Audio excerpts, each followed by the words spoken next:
How to fix Instagram story error. Hey everyone, welcome back to a new video. Today I will show you how to fix Instagram story error. So first of all, you should be logged in to your Instagram account. Let's open the app first. As you can see that I have already been logged into my account. Now at the top left corner of the screen, then you can see there's a your story option. And here there is an error sign on the story option. This means your story has not been posted and there is an error. So in order to fix that, check your Wi-Fi connection first.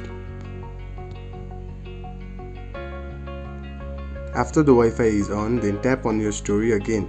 Go to the app, tap on the story.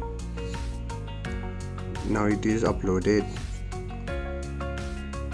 If the story still does not upload, then relaunch the app like this and open the app again.